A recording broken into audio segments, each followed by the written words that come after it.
Well, good evening everybody. Look at that, the sun is setting down. Beautiful evening. I hope you guys watched the first video wherein I walked around this bike and showed you guys the different accessories that have been installed on the bike and that are going to be installed in the future as well.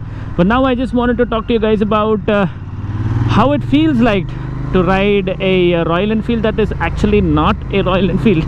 Only the engine in this bike is Royal Enfield. Everything else has been changed. Oh, that pops, man. It pops and crackles.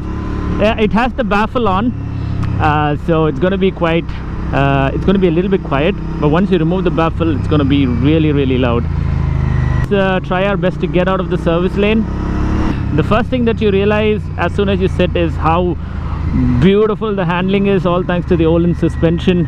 It's a game changer, man. It's not something that you just install it and then you're like, oh, I've installed Olins. And I mean, you can't really compare a stock suspension with the aftermarket suspension, but there is significant difference as soon as you start riding. There could be a little bit of adjustment on the bike. You could probably argue changing the preload a little bit, but I don't think so. That's really necessary right now, because I'm really happy with the way it handles right now. Well, the Dart windshield is really nice. In the stock, you would find that the wind blast is directly onto your chest, but here there is a little bit of deflection, so that also works really nice. The B-line, I've switched it off for now because it is absolutely of no use to me, because I'm just inside the city. But you have plenty of videos online that you can go and check out how good B-line is. I absolutely love it. It is a little bit on the expensive side. That's the reason why I haven't invested in one. But yeah, maybe in the future. The trip line, the trip machine, they're okay. They're coming out a bit, but one thing that I actually forgot to mention about this bike is that it has a Continental GT's foot pegs, so that is something that I really like. But if you wear boots instead of wearing shoes or sneakers, you're gonna feel that your ankle is bent most of the time. So I don't know, but I have felt that once I wore boots on this bike and I did feel like my legs were a little cramped, so I had to keep my foot like this, in this fashion. I just can't wait to get the Powertronics piggyback ECU and the quick shifter fixed on it. It's gonna be bloody amazing. Braking is phenomenally improved thanks to, see, EBC. I'm not gonna be advertising for EBC, but I just feel that is way better than the stock pads that come on this bike. And also the fact that he's got this thing installed, it improves the braking to a greater extent. The suspension is just amazing on this bike. See that I'm in about 100 and I did go on a pretty small bump. I no longer feel that much of feedback. I'm so distracted by the color of the tank, or the way the custom work has been done on the tank, that subconsciously my eyes just keep going down looking at how beautiful the paintwork is. It's more of a distraction. Love the paint job. The mirrors, for example. Okay, you guys want an example? Let me show you guys. Right now I'm at 100 kilometers an hour, zero vibrations on the handlebar, zero vibrations on the mirrors. My view is on point. Man, the tires make world of a difference. It's Pirelli tires that come on the Triumph Street Twin. They are really grippy, man. They are expensive, of course. I've been riding this bike around for about an hour, probably more than that.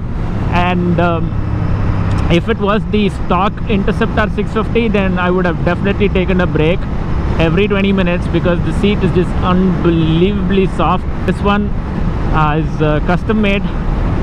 Thank God he did that. I'm actually so happy that he did that, because if it wasn't for that, then I would have been taking breaks and this review would have been completed only by tomorrow. The seat is amazing. The mirrors don't vibrate at all.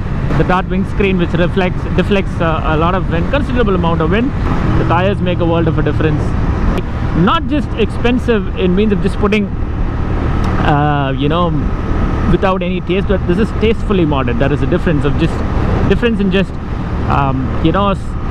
modifying it just because you have a lot of cash in hand versus picking, choosing and making sure that you know, everything is done properly and it looks amazing. So whenever I take this bike, or I've ridden this bike a couple of times, and whenever I ride this, either most of the time it's been inside the city, so whenever I ride it inside the city, there's always been people asking me about whether this is what bike this is. Even now a lot of people could not recognize the fact that this is a Interceptor 650. Usually the giveaway would be the exhaust, because you'll have two exhaust pipes coming out, but this bike has only one. That is equally that confuses the people even more. I want to stop the bike somewhere and then give you guys a final word on what I think about this bike, if you really need to spend so much of money in modifying it and all of those things. So okay, let me put the bike here and let's end this video. Well guys, this is a tastefully modded bike, no doubt, for sure. It makes a world of a difference if you have been riding an Interceptor 650 before and then you try riding this bike, especially because of the suspension. The setup could be tuned a little bit with respect to your riding style and the terrain in which you're going to ride, because it's got preload adjustment. So the EBC brake pads do make a difference to your braking to a certain extent, for sure. In general, I would say that there is a significant difference in the way the braking is on this bike. The sprocket, you can find a noticeable difference if you're someone who's been riding an Interceptor for a long time and all of a sudden you switch to this bike. Definitely. Some might complain with respect to the weight distribution, because they might think that the 2-in-1 exhaust might make the right hand side a little bit heavier. Absolutely not. I think so this is going to make your bike even more lighter rather than making your weight distribution disproportionate. We spoke about the braking, we spoke about how beautiful the exhaust looks. You see how it intertwines with each other and all of that. It looks really nice. So whatever you see here has been installed on his own, and it has been done only by him without anybody's help. So that actually speaks a lot when it comes to owning a motorcycle and then modifying it as well.